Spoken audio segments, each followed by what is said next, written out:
Như vậy là tỷ số ở set thi đấu đầu tiên đội Hồng Vá và đội Lục Sơn tạm thời là 15 8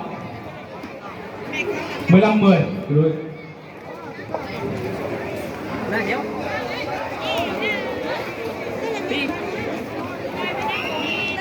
điểm cho đội Lục Sơn 11 15.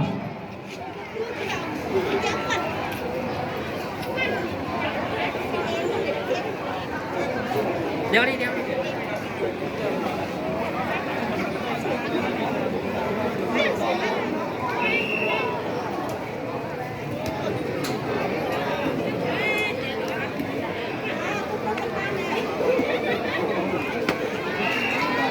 Bóng ngoài sân, điểm cho đội Lục Sơn 12 15.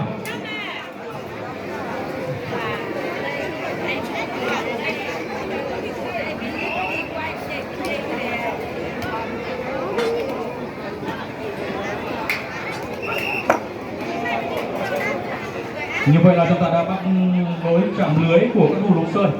Điểm cho đội Thông Vá 16 12. Đây là những điểm số cuối cùng của set thi đấu đầu tiên giữa hai đội Lục Sơn và đội Thông Vá. Các đội Thông Vá đang có lợi thế rất lớn để kết thúc set thi đấu đầu tiên với phần thắng thuộc về phần mình. Tuy nhiên thì các cầu thủ Lục Sơn vẫn đang rất kiên cường để bám đuổi. Điểm số cho đội Lục Sơn 13 16.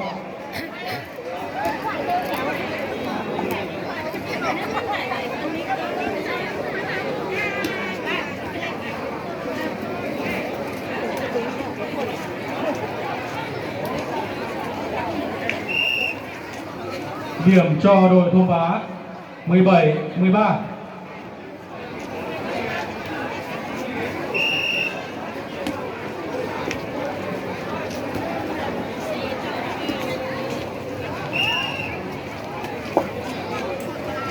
Một pha tấn công tốt của đội Lục Sơn, điểm cho đội Lục Sơn 14 17.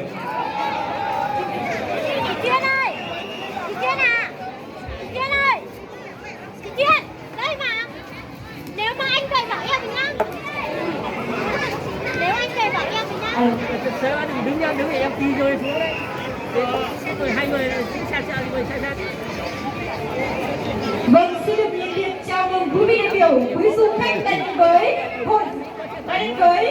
tổ liên hoan tổ chức nghệ thuật quần chúng giao lưu thể dục thể thao các dân tộc xã Yên Thuận năm 2022 ngày hôm nay.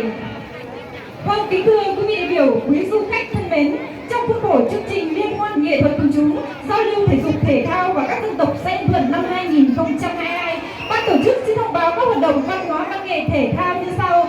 Trong buổi chiều và buổi sáng ngày hôm nay thì ban tổ chức sẽ tổ chức các hoạt động văn hóa thể thao văn nghệ như sau. Tổ chức đánh bóng chuyền hơi nữ gồm có 6 đội, gồm các thôn Lục Thang, thôn Lục Sơn, thôn Khao Đàn, thôn Vá, thôn Bá, thôn Cúc Phường, và mỗi đội sẽ có một đội bóng chuyền nữ tham gia. Tại sân chính của nhà văn hóa thôn Cao Đường